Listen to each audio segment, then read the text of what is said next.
Log on, tune in, find out. Another good idea from Cambridge. It's my great privilege this evening to welcome Professor John Wyatt, who's Professor of Neonatal Pediatrics at University College Hospital in London. And as you probably know, Professor Wyatt for many years has been running one of the leading neonatal research units in that hospital, and also pioneering really research on how to keep very premature babies alive. And his unit has become extremely well known for that reason. And at the same time, and for that reason indeed, Professor Wyatt has been very deeply involved in discussion and public debate about ethical issues arising from that work and the wider ethical issues of human life and death.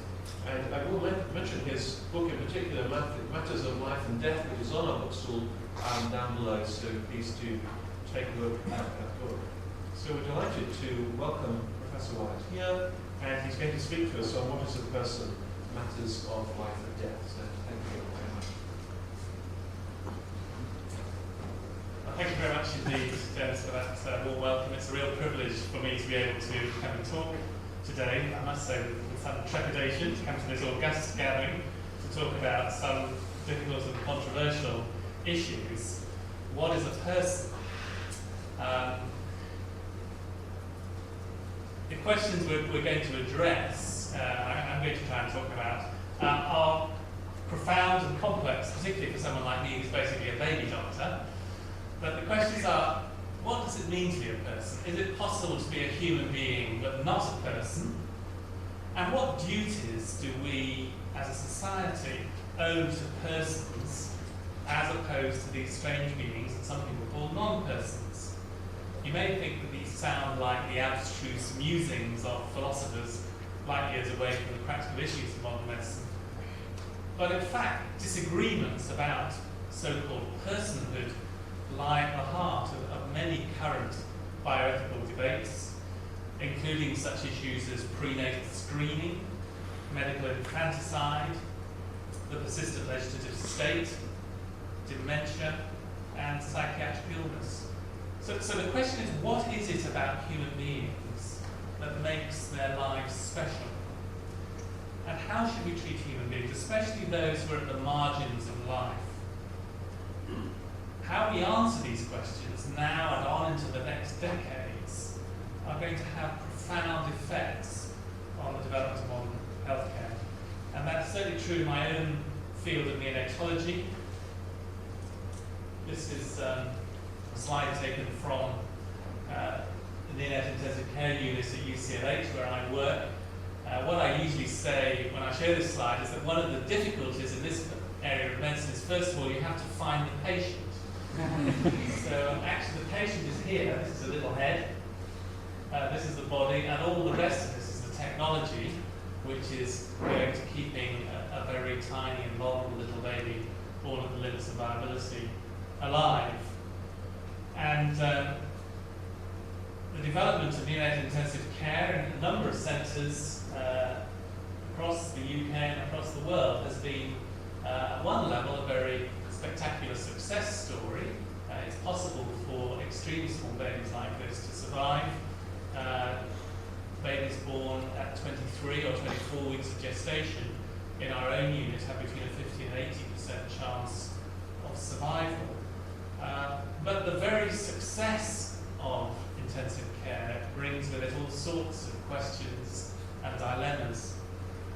And one of the things that we need to remember, of course, is that every issue of bioethical significance, I think, is ultimately an issue of human pain.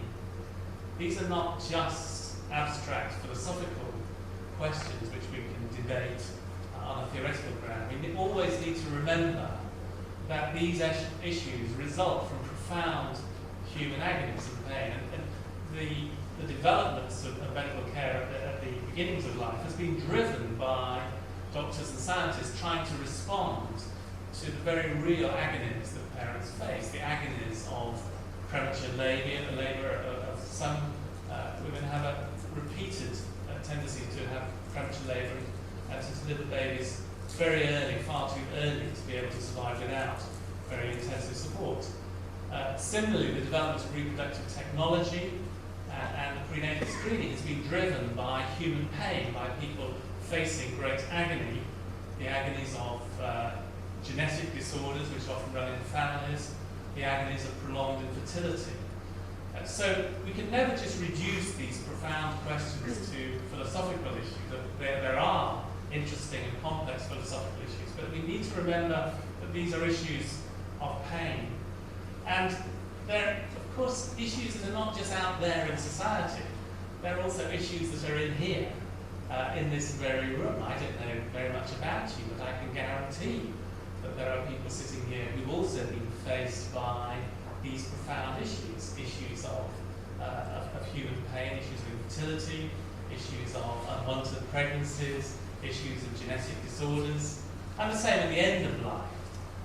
Many of us are have been touched by issues of aging, of degenerative disorders, and of the fear of death. So these are not just issues out there, these are issues which touch all of us because of our common humanity. And as we try to struggle to see how we address these issues, we must remember that, because these are so much more than abstract theoretical issues.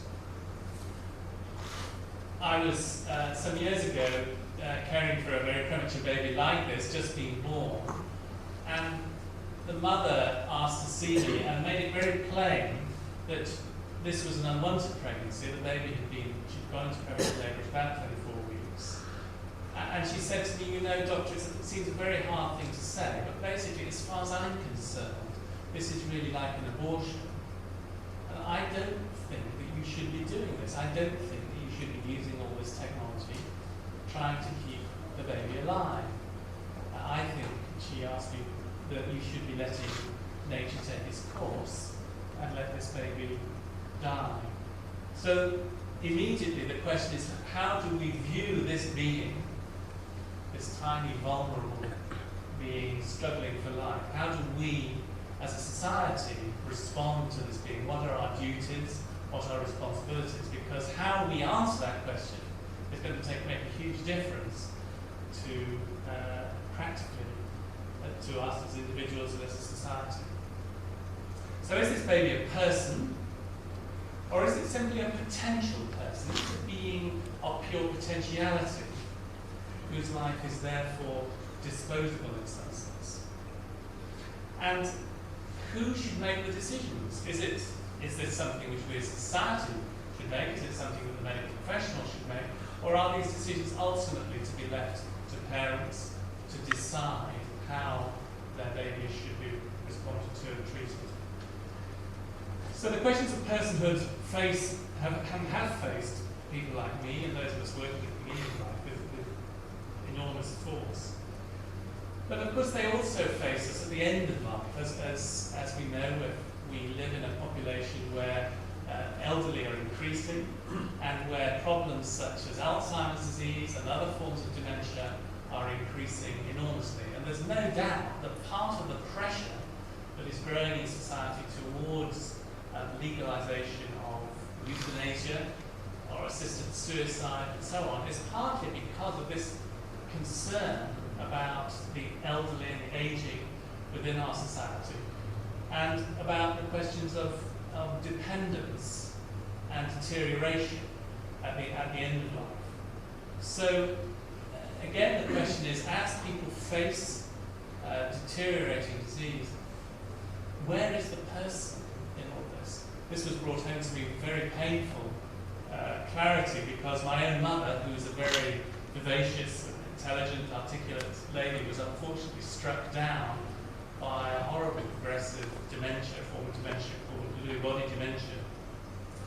And over a space of months, we saw this person transformed. I saw my mother transformed into a being who was totally and utterly dependent. She was confused, she was hallucinating, she was unable to do anything for herself. And it was a tragic experience. The question was, where was my mother? What had happened to my mother? And who was this person? Was this still a human person? And what were our duties to this person who was left in a very profoundly damaged and restricted and dependent state. For centuries, it was part of our common intellectual heritage that the terms person and living human being were virtually equivalent. But it's interesting that over the last few decades, this question has been increasingly challenged, and a number of very influential modern thinkers, including names such as Peter Singer, John Harris, Jonathan Glover, and others, have challenged this traditional understanding and have developed new definitions of what we mean by a person. So this is the definition that Peter Singer, a philosopher from Princeton, has developed. A person is a being who has the capacity for self-awareness and for making choices, for exercising preferences about continuing life. Singer is a utilitarian, what's called a preference utilitarian, and therefore he makes preferences, your ability to choose, as one of the essential defining features of what it means to be a person. John Harris, Professor of Bioethics in Manchester, has a slightly different definition, but in fact it's very similar. A being who is capable of valuing their own existence. Closely related to this is the concept of autonomy, the right to choose.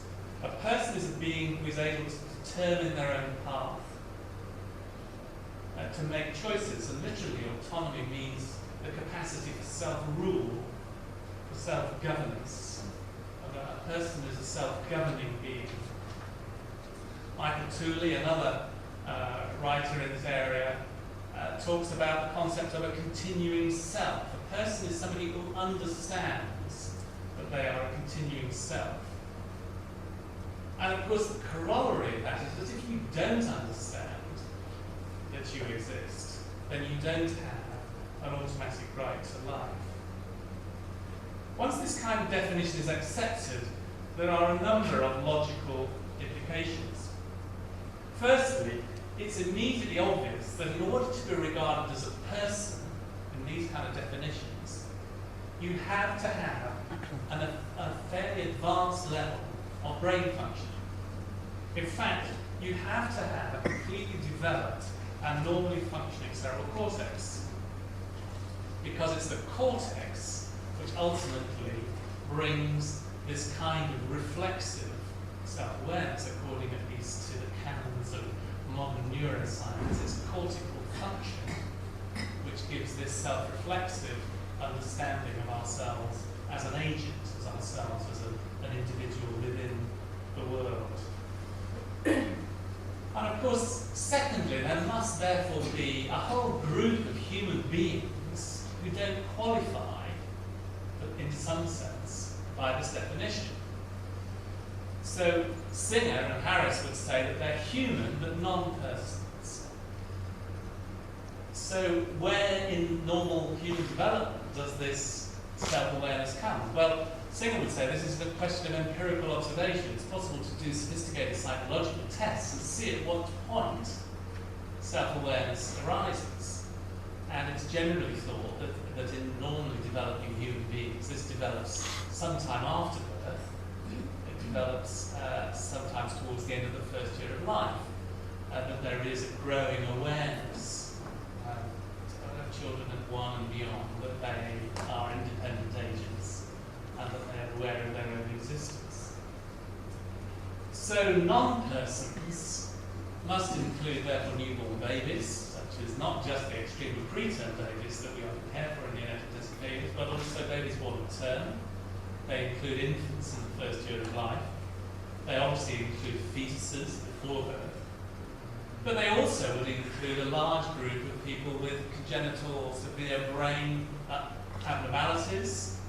For instance, if you have very severe learning difficulties, if you have suffered from severe brain injury, if you have a major psychiatric illness leading to some kind of disintegrative personality disorder, or psychosis, or finally if you have dementia of some kind. So inevitably these definitions lead to the conclusion that there are significant numbers of human beings who are classified as non-persons.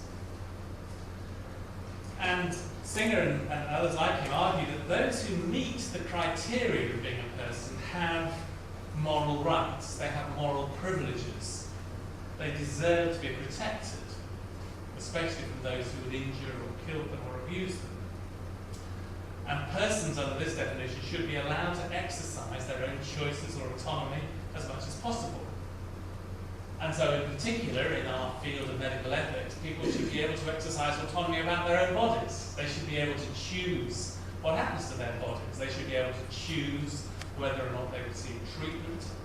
They should be able to refuse treatment if they wish, according to their own autonomous choices. They can direct what medical treatment is provided. As a donor, they can choose to donate organs, and they can also choose to end their lives and kill their own bodies if they wish. So the drive, for instance, of Lord Duffy's bill, the assisted suicide bill last year, and its continuing desire that a number of people have in our society to legislate to allow for suicide under medical supervision, directly derives from this concept of autonomy, that autonomous individuals have the right to end their lives, to choose what happens to their bodies. But the same rights and privileges don't extend to non-persons. Peter Singer puts it like this: only a person can want to go on living or have plans for the future, because only a person can understand the possibility of a future existence. This means that to end the life of people against their will is different from ending the lives of beings who are not people. Killing a person against his or her will is a much more serious wrong than killing a being who is not a person. So the theory goes that the reason you value your life is because you know you exist, you know you have a future, and that if you were deprived a being of that future existence, then that is a very serious moral wrong. But of course, a newborn baby or someone with profound brain injury may not know they exist. They may not know that they have a future. And therefore, to end the life of that being is a very different morally. It still may be of significance, but it's a much less serious wrong than killing a being who is aware of their future and has a desire to continue existing. And of course, again, this would apply to the neonate, it would apply to the elderly human with Alzheimer's disease, it would apply to the person with severe and untreatable psychotic illness. And Singer and others have said it would certainly apply to the little baby Sarah, who I mentioned before. Here is a very preterm a baby who is very vulnerable, a baby who is totally dependent on survival because of very invasive medical treatment. That baby has no concept of her own existence. That baby has no desire to carry on living. And if the mother has clearly expressed the desire that this baby should be allowed to die, then who are we as a society to say, no, we want that baby to exist, we want that baby to survive? Singer would argue that that baby has no right to continue to demand from the rest of us that baby should survive. As a human being, not a person, he would say we must treat the baby humanely. That means if we're going to end their life, we must allow the life to end without suffering. But the fact that that baby happens to be a human being doesn't make them, in itself, a being of unique value. And of course, Singer points out the contradiction which those of us who work at the beginning of life face almost on a daily basis, and that is according to our legal framework, that babies from the moment of birth receive, according to our law, a full legal protection. And yet, just before the moment of birth, those babies have a very different legal status, where in fact it's effectively the mother's wishes and rights that are dominant. And so Singer says, how can it be that your distance relative to the female genitalia can make so much difference to your moral value? How can it be that if you're 10 centimetres this side of the woman's body you are a unique and valuable person to be protected. And if you're 10 centimetres the other side, then your being depends on your mother's wishes and on your mother's concerns. He says that's nonsense. Therefore, we must instead reflect the fact that both the being inside the womb and the newborn being does not have an interest in continuing their life, and therefore we must be free, if appropriate, to end the life if it seems that that's the right thing to do. Singer then goes on, of course, and says there are many non-human animals whose rationality, self-consciousness, awareness, capacity to feel, and so on, exceed that of a human baby, a week, a month, or even a year-old. An adult chimpanzee has more right to be described as a person than a newborn baby. I've sometimes wondered how I would go if I was trying to explain these concepts to some of the parents on our baby unit.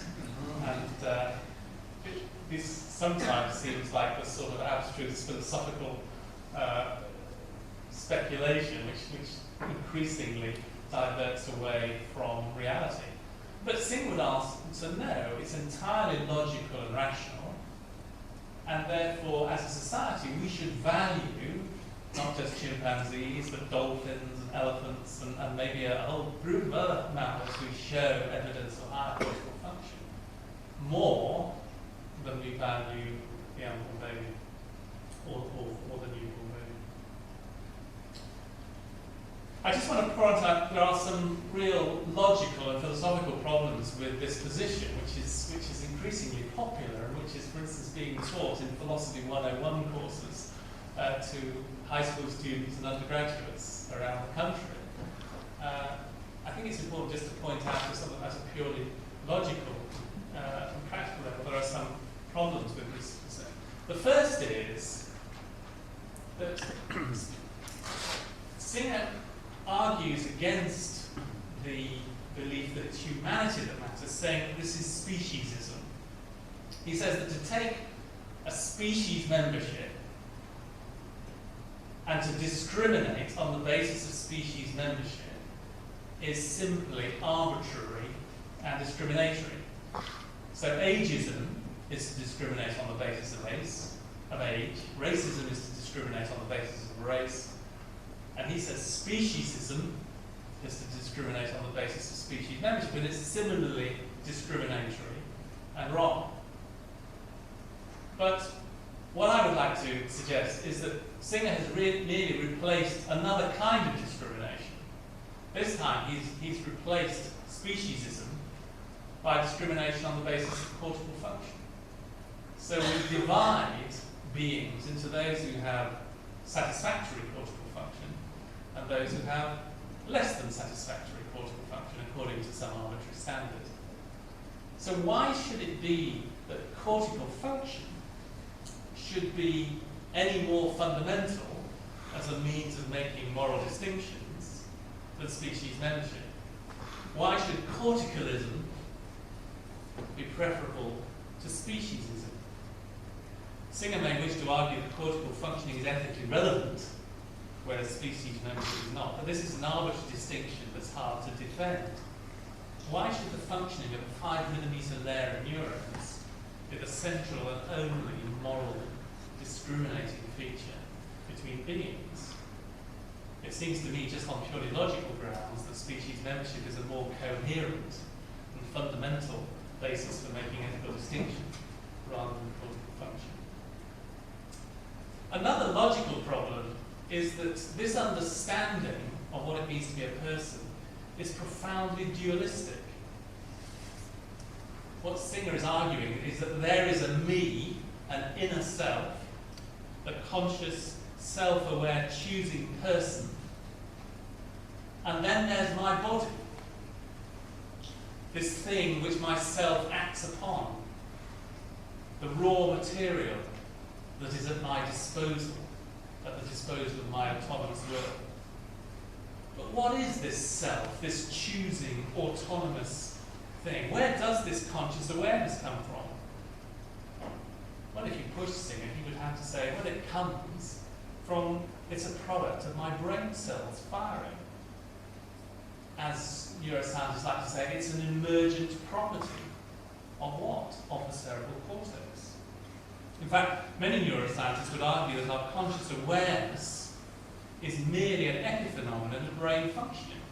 It has no causal importance. It is merely part of the froth on the surface of unconscious brain processes. In fact, many have argued that our sense as a single continuing self is an artifact created by our brains to help our evolutionary survival. In fact, there is no self. There is no ghost in the machine. There is just the machine. So, as fast as philosophers, and it should be said legal theorists, because legal theorists also put enormous emphasis on the individual right to choose, as fast as these philosophers and legal theorists are building up the significance of the autonomous choosing self, the neuroscientists are deconstructing and undermining the entire concept. It's fundamentally incoherent. That kind of dualism that pits the self against the body doesn't fit with the logical framework which neuroscience has constructed. Thirdly, there is a profound problem that personhood as defined in this way is a remarkably fragile and contingent property. At the moment, as you listen to me, you can be regarded as a person, assuming that you are actually self-aware of your own existence. But if, as you walk out of the lecture theatre, tragically some great lump of concrete drops on your head, you may no longer be a person. You no longer exist. There is just your body. Of course, if following rehabilitation at Addenbrooke's after several months of neuro-intensive care, it may be that your cortical function starts to repair and refunction, then lo and behold, you'll become a person again. Can something so fundamental as personhood be so fragile, so dependent on the flow of contingent events? On Singer's definition, it's not at all clear if a human being who is anaesthetised, comatose, intoxicated, delirious, psychotically confused, or merely asleep remains a person. If a burglar came into your room at night and killed you painlessly in your sleep, would they have committed a crime? Would you have lost anything if you didn't know it had happened? Singer and colleagues answer this challenge by arguing that personhood is only lost if consciousness is permanently lost. But why on logical grounds should that be? Suppose I suffer severe brain injury but have the prospect of gradual recovery to normal consciousness over the next 10 years. Am I a person in the intervening period? If someone kills me in my unconscious state, are they guilty of the serious crime of killing a person? Or of the less serious crime of killing a non-person? And the final problem with this view of personhood is its social consequences. Because if you place autonomy as the principal value of human existence, then inevitably society becomes a collection of autonomous individuals while making individual choices in their own self-interests. I may cooperate with you, we may engage in joint ventures, but this is only to ensure that my interests, my choices, my preferences are being fulfilled, preserved, and enhanced. And society is divided into the haves, those who are persons, and those who are not, those who fail to reach the level, the bar, those who are regarded as less than fully human, those who don't deserve the same rights and protection. At the heart of this definition of personhood is the idea that we can define a person by other more fundamental properties.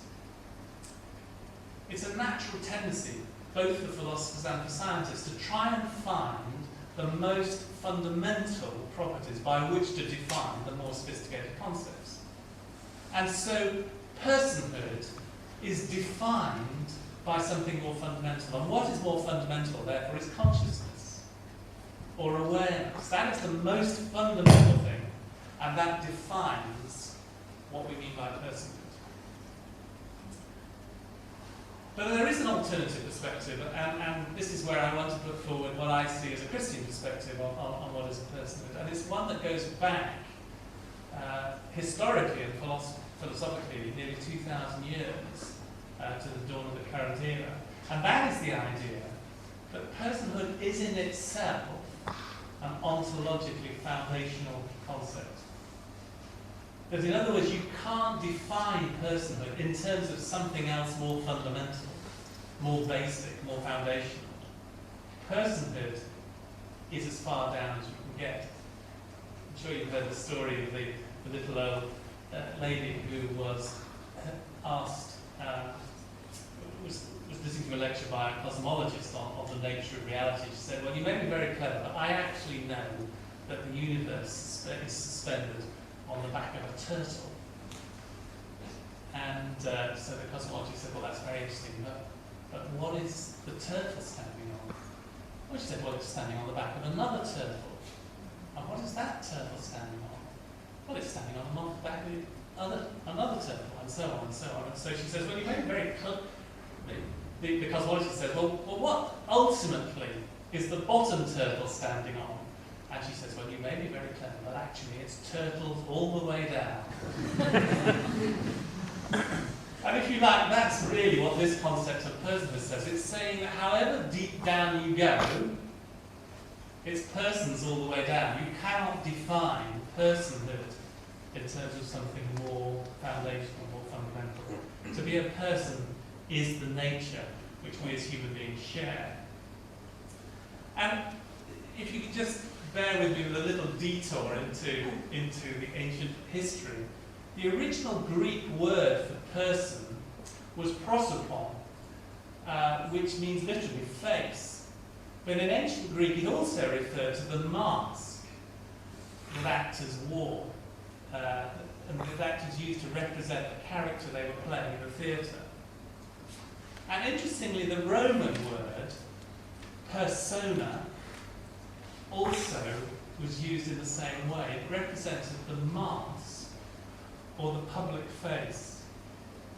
And it's interesting that we still use the word persona in that sense. Your persona is the face that you reflect to society. It is the social mask. And it's interesting that this is how the word is used in the Greek New Testament. At several points in the Greek New Testament, God is described as one who shows no favoritism. But the literal Greek, and you can actually get it in the Authorized Version, says that God is no respecter of persons. Rather strange phrase. What that means is persons according to that old definition. In other words, God is no respecter of your social persona, of your position in society, of your status, of the face you reflect. God is not influenced by our external and our social role. But in the philosophical ferment that happened in the first few centuries of our era after the time of Christ, a new concept of personhood was developed, and the Greek word that was used was hypostasis, which meant literally that which lay beneath. It was used as the substance, because in the Greek thought, there was nothing that lay beneath. There was just the face that you presented to society. But in this development of thought, which was particularly by the theologians of the Eastern Orthodox Church, it wasn't the Eastern Orthodox Church then, it was the Eastern branch of the Church, they developed this concept of the hypostasis as the being that was beneath. So that instead of the person being the mask that was reflected to society, the person became what lay underneath. It was the person that was the foundational concept. And they fastened on this word hypostasis to describe the three persons of the Trinity. That the Godhead in ancient Christian thought consisted of three hypostases, three persons in one Godhead. Persons who were giving themselves to one another. But the concept of the hypostasis became ontologically foundational. And derived from that was the idea is that if we as human beings in some way reflect the divine image, if we in some way are godlike beings, then in our very stuff of our being, we also are hypostases. We also have something which is fundamentally a person. We reflect God's nature in our personhood. We are created to give ourselves to one another in love. So within this ancient Trinitarian thought was the idea that the persons of the Trinity were giving themselves to one another in love, but that the essence of to be a person was to be in relation. In fact, the relations were constituted, the persons were constituted in their relations. And so coming from that was the human idea that if we are human persons, then we too are constituted in relation. So just as the three persons of the Trinity were seen as individually unique, yet giving themselves to one another in love, so in the same way, to be a person in this way of thinking only makes sense in relation with others.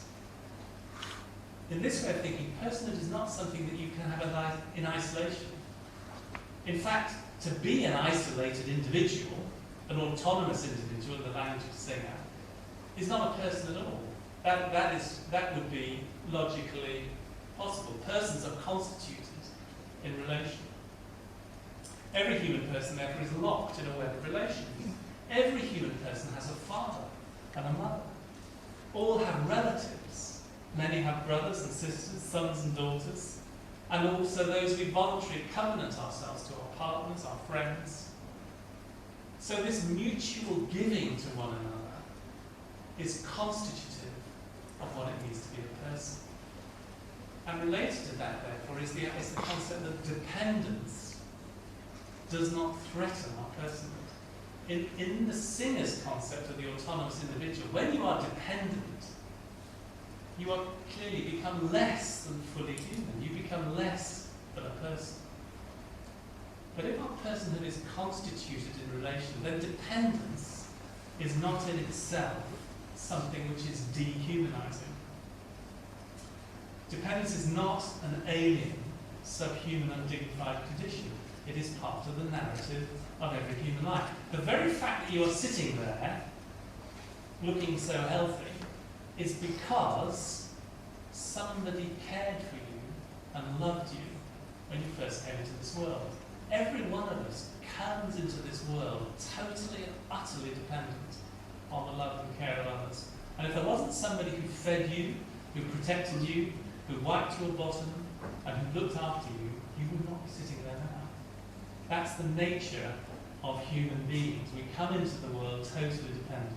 Then we go through a phase where other people are dependent on us.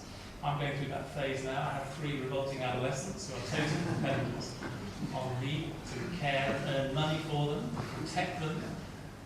But most of us will end our lives utterly and totally dependent on the love and care of others. And that is not an outrageous and dehumanizing reality. Actually, no, that's part of the narrative. That's part of what it means to be a human person. Dependence is not subhuman. It is not to lose our dignity. And Gilbert Mylander, the theologian, says this: we are dependent beings, and to think otherwise, to make independence our project, however sincerely, is to live a lie. It is to fly in the face of reality. So in Christian thinking, we are actually designed to be a burden to one another. I hear many people, particularly old people, say, I just don't want to be a burden. As long as I can look after myself, that's fine. But if I become a burden, I want to be put out of my misery. I don't want to be a burden. And I want to go back to saying, so that's wrong. You are designed to be a burden. I'm designed to be a burden to you. And you are designed to be a burden to me. And that's part of what human life was. It is one of mutual burdensomeness. We are burdens to one another. And this illusion that we can ever be totally autonomous, totally independent, totally able to live our own lives, is a fantasy. It's a fantasy that flies in the reality of our nature, of the way we are. Descartes came up with a famous statement, I think, therefore I am. Consciousness is ultimately the the thing which gives me the most foundational significance. And that leads directly on to this concept of personhood as an autonomous being.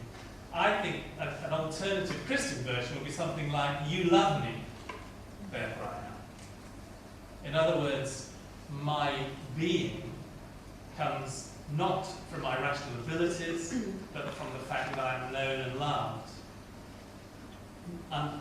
by one another, by my family, in a community, and ultimately in Christian thinking by God himself. As God knows, calls us into existence and knows and loves us, therefore we have our being. And of course this is why the experience of rejection and isolation can be so psychologically devastating. If you live in a childhood where you never discover that sense of love, then is it surprising that your sense of being a person is profoundly deformed? Our sense of who we are comes from the security of being loved. But even if I'm rejected by other human beings, I'm still a person. Ultimately, my personhood in Christian thinking rests on the fact that it was God who called me into existence, and that he continues to know and love me. So the idea of a person as a hypostasis, as this fundamental stuff, gradually entered Western philosophy and remained of central importance at the present century. And humanism took on essentially that same understanding of personhood, that same sense that to be a person is to be a unique individual. It's only recently that the basic concept has been challenged and in many ways derided by a number of philosophers.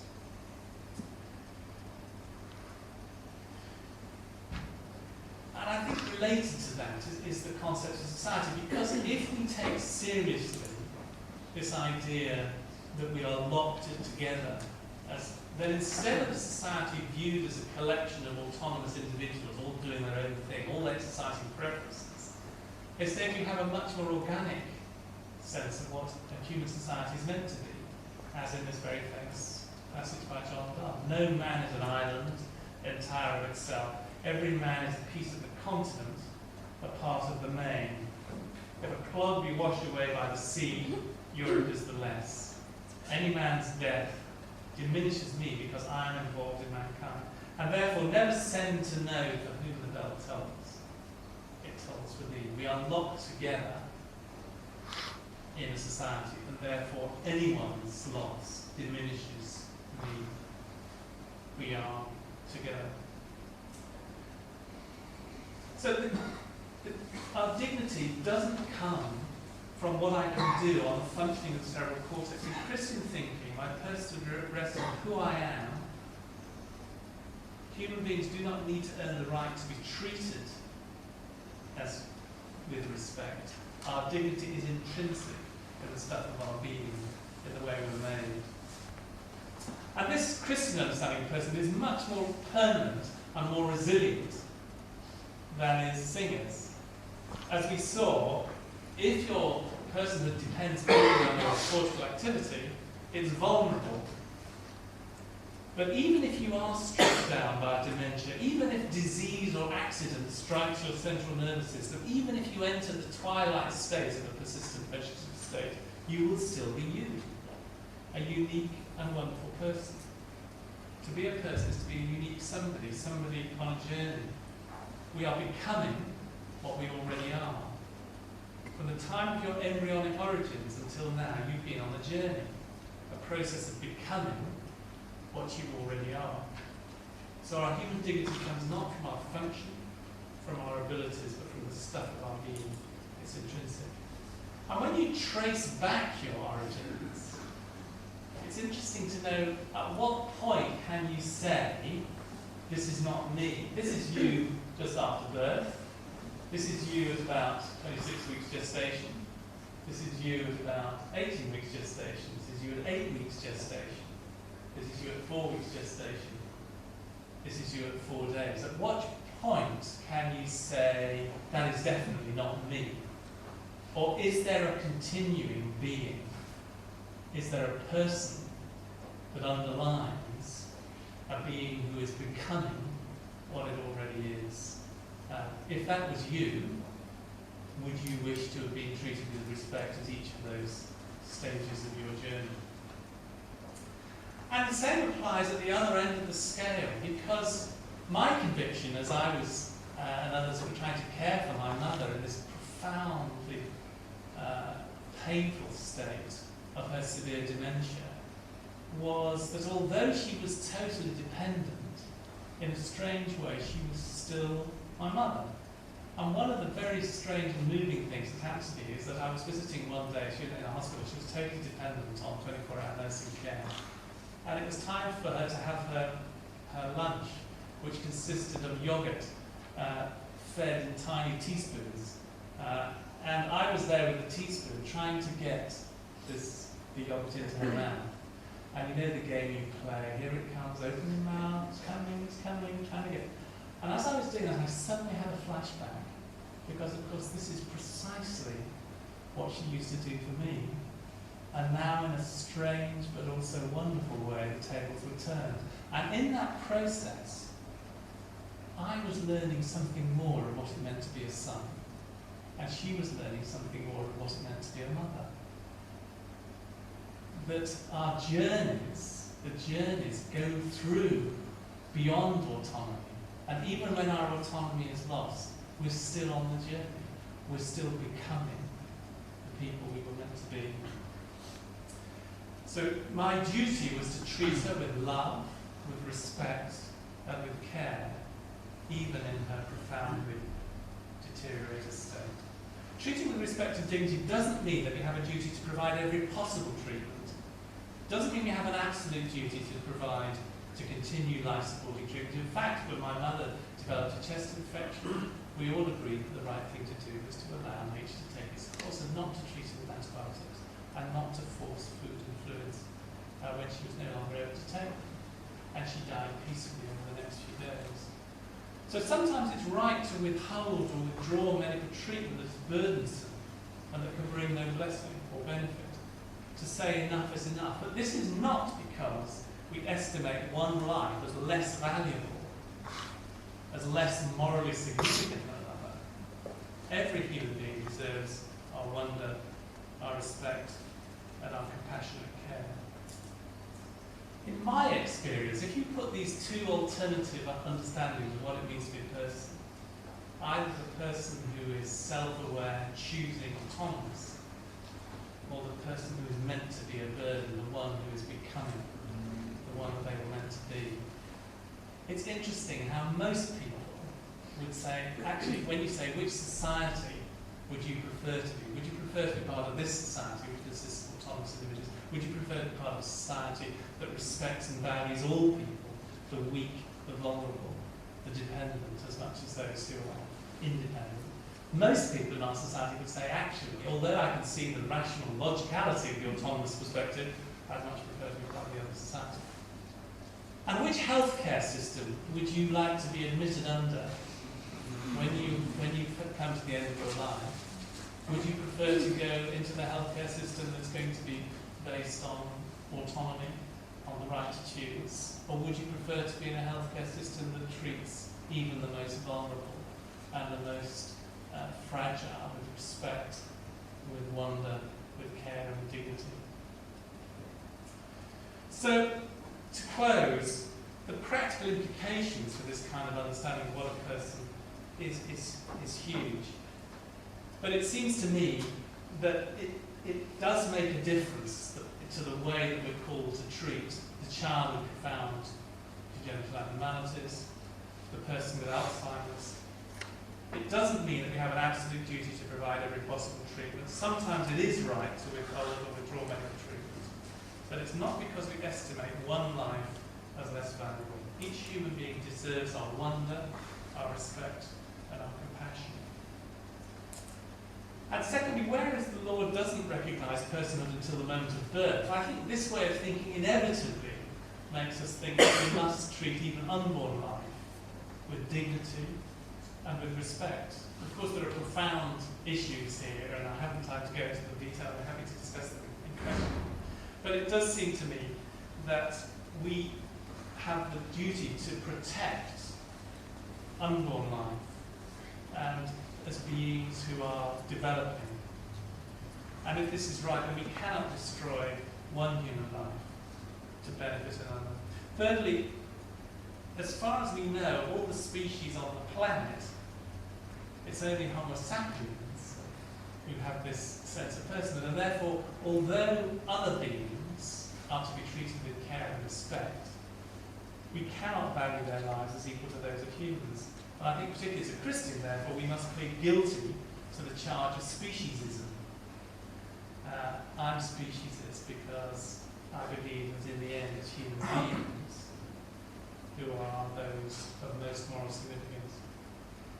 And finally, if there is no such thing as an isolated human person, then it's important that we emphasise that within society are bounds of duty and care to one another, the bonds. We're meant to be a burden to one another.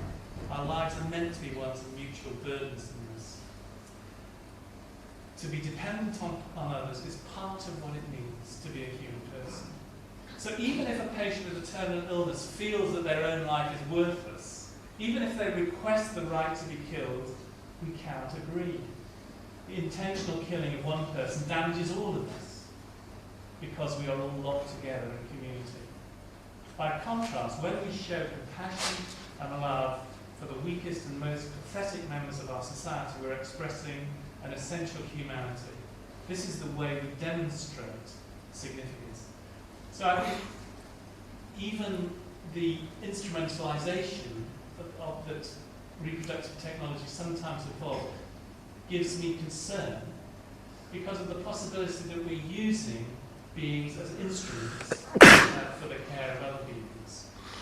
And again, I'm having to address these issues in discussion, but we must accept our children as a gift, as someone who is given to us rather than as a creation.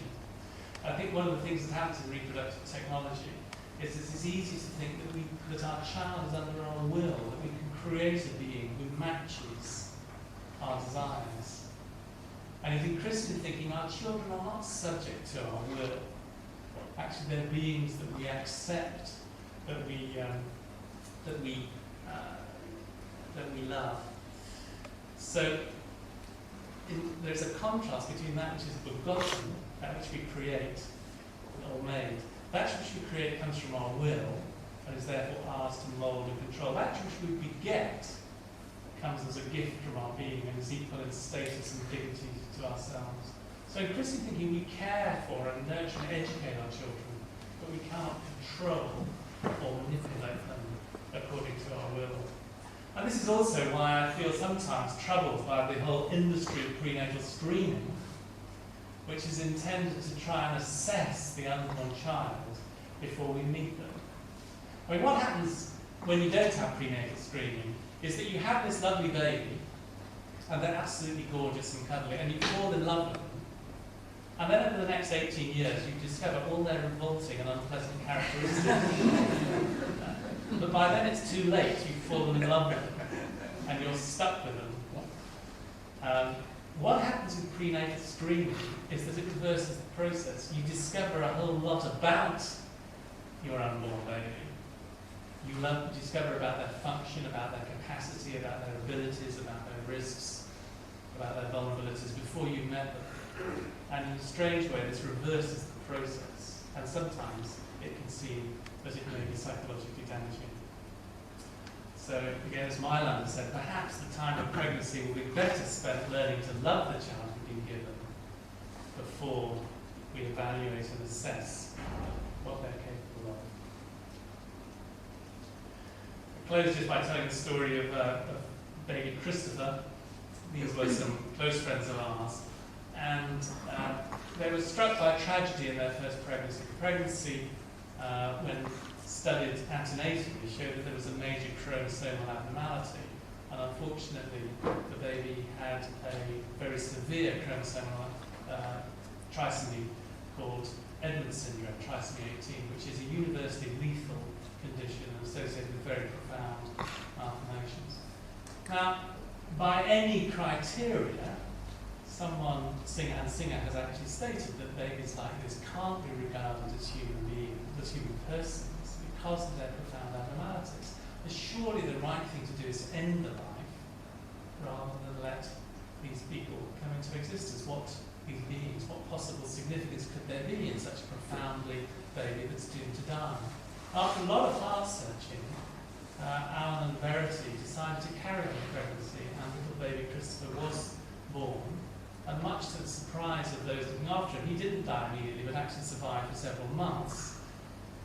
He had all the characteristic severe abnormalities of Bennett syndrome, and yet this little life touched very many people. He was a remarkably placid and child who had this ability to draw love out of other people. And when he finally passed away after about 6 months, a memorial service was held in the church where I go to, and about 400 people turned up to pay their respects to this tiny little person. When he was born, he was 2.5 kilos, and when he died 6 months later, he was still 2.5 kilos. He hadn't grown at all. But as one of Alan Verity's friends said, although Christopher couldn't grow, he helped other people to grow. And in a strange sort of way, therefore, even in the most malformed, even in the most pathetic versions of humanity, we can see something special. We can see that there is still a person, yes, a person deeply affected by their underlying condition, but still a unique being, a precious being. So I close with the words of a priest, Christian priest, Joseph Piper, who defined Christian love as a way of saying to another, it's good that you exist. It's good that you're in the world. What I want is a healthcare system which reflects that philosophy. Thanks for watching.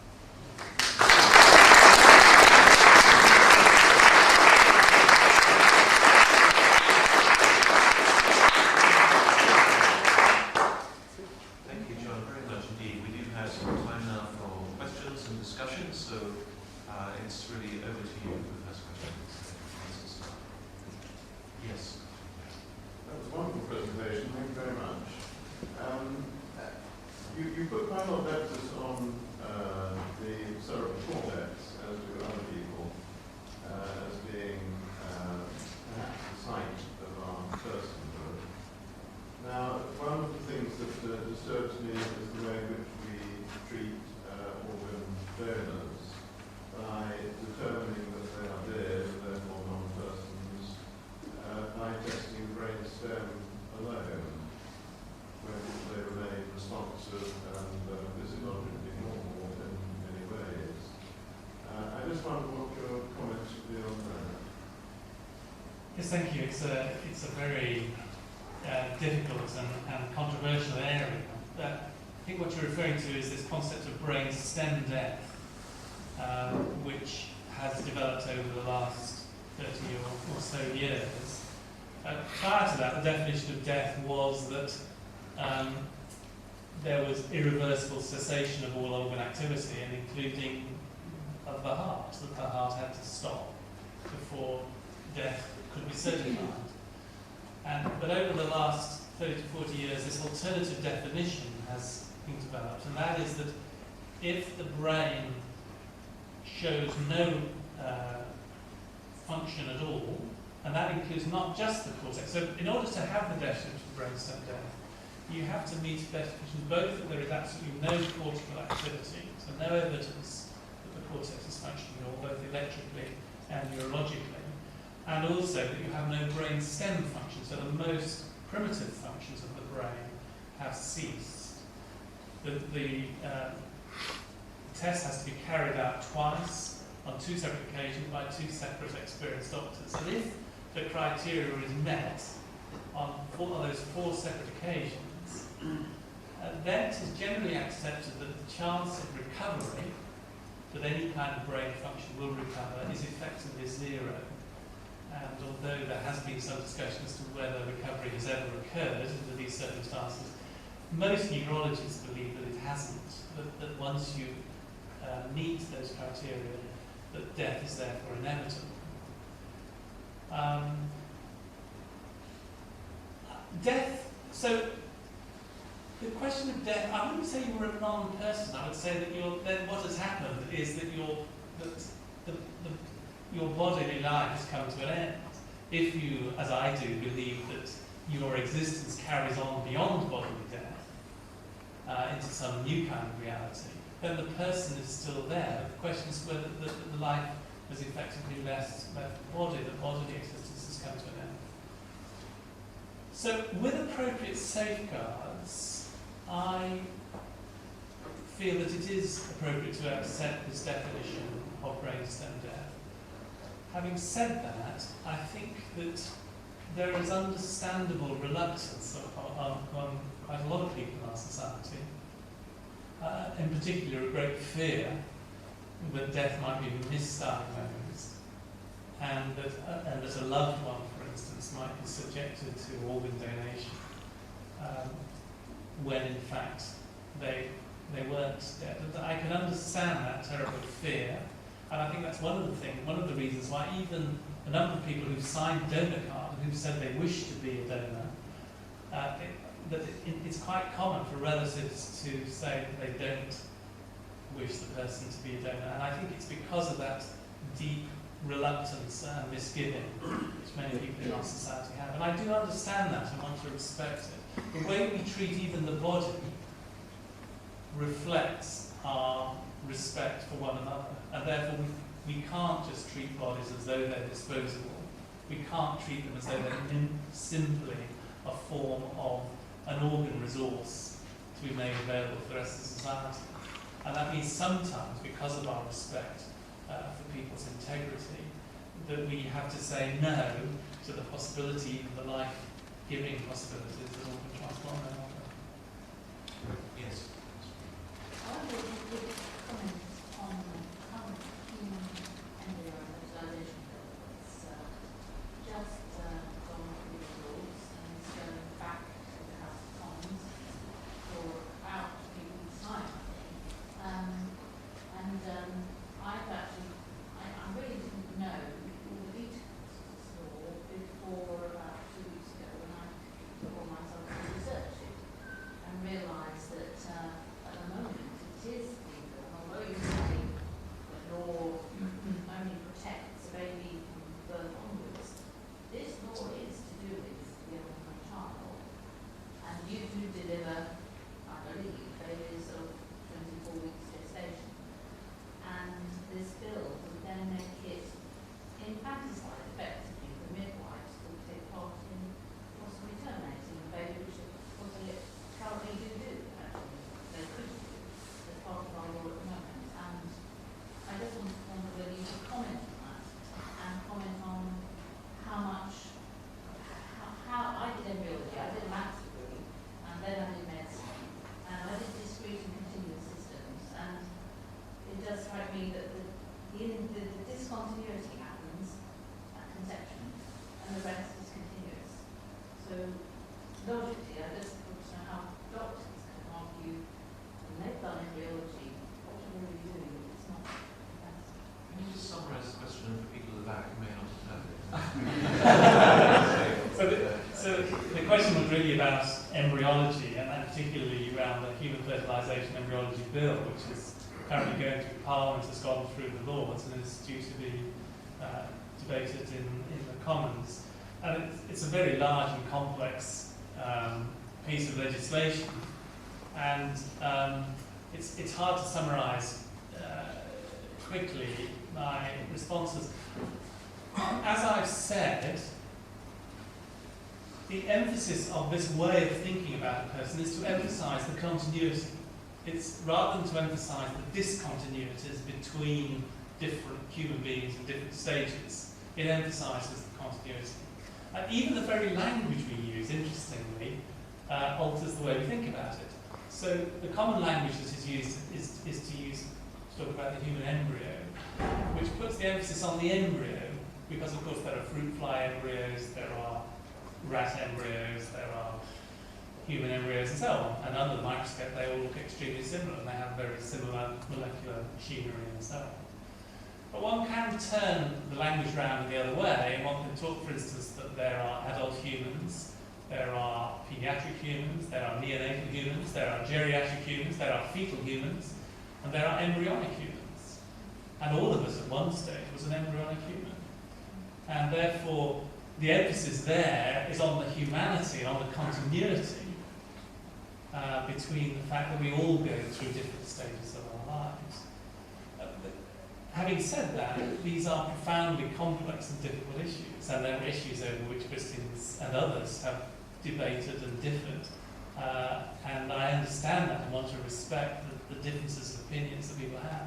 One, of course, we know that a very large number of embryos fail to implant naturally and are lost. And inevitably that means that the way we think of any one individual embryo, we cannot know whether any one individual embryo is going to become a person, is destined to be a you, an individual, or whether that embryo is going to be lost.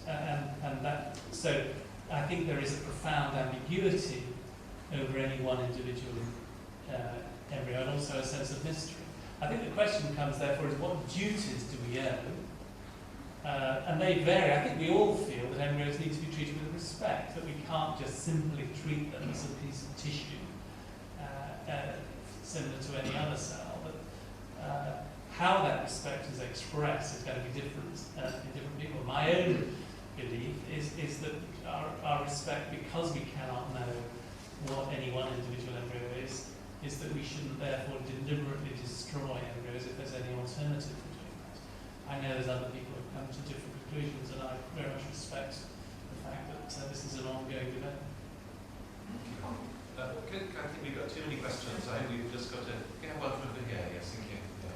Can I explore your ideas of personhood by giving some rather ridiculous counter-examples? So, if it is that we are very dependent and mutually need to live in society, then ants and bees are also like that. If it is that we show love to vulnerable members of our society and care for them even though they don't know it's care, if you like, then elephants do that as well. And if it is that God loves us more than we deserve, then look at the lilies of the field. So why are you a humanist, a speciesist? Ultimately, I'm a speciesist because, theologically, because of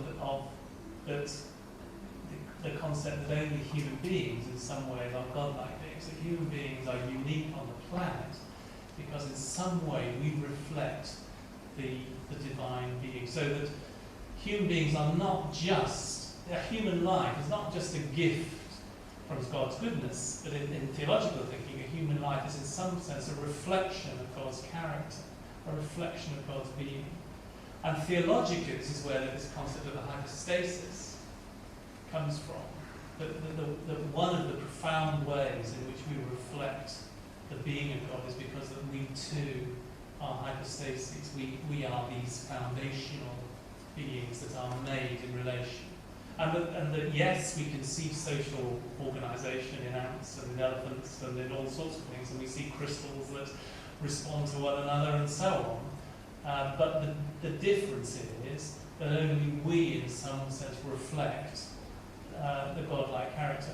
Now, of course, it's that which Singer derides. Singer says this whole concept of personhood is therefore built, as he puts it, on religious superstition. Once you take away that religious superstition, then the whole edifice crumbles, and you've then got to find some other definition. You've then got to define personhood in terms of some other more foundational characteristic. As I've tried to show, I think that the effort to do that is, one, logically extremely vulnerable and flawed, and two, if you follow that road, it inevitably has profound consequences on the way that we organise ourselves as a human society. So that we have to choose, ultimately, whether we wish to go down that road with all its consequences of redefining personhood, or whether, in some sense, we have to retain and rehabilitate this idea that to be a person is ontologically foundational, that it is something which cannot be defined in other criteria. Question to that, yes. Many Christians believe that the essence of a personhood is the soul. So what do you think about this? Yes, thanks. The soul language is very interesting. Of course, it is language which is found in the Bible, and it's language which has been in theology, in Christian theology, for really right from the beginning. Many modern theologians, however, feel that that concept of the soul, the sort of the popular idea of the soul being infused from outside into the body, animating a body, and then being withdrawn at death, is in fact much more closely allied to a Greek philosophical perspective. It's Aristotelian, more than it is to an authentically Judeo-Christian perspective.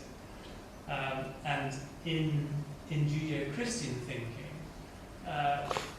we are much more regarded as embodied entities who are coherent. We're not. So this fundamental dualism of a soul that pops in from outside, comes in and then pops out again and happens to live inside this chariot for a period, is something that I don't accept. And I think that in a sense this understanding of personhood does away with the need of this idea of something that comes from outside, because by their essence personhoods are embodied. With the only way in which we relate to others are through our bodies. So it's not that the real me is the soul. If you like, in fact, Singer's concept is much more akin to that idea of the soul, the ghost in the machine. Whereas it seems to be an authentically Judeo-Christian view takes the organic unity of the human person as being foundational. I think actually what we'll do there, I think we want to carry on discussion down below. We're going to sit on a diner drink as well. So I think we'll raise questions there. And first of all, thank John again very much indeed for a great lecture. I was fascinated.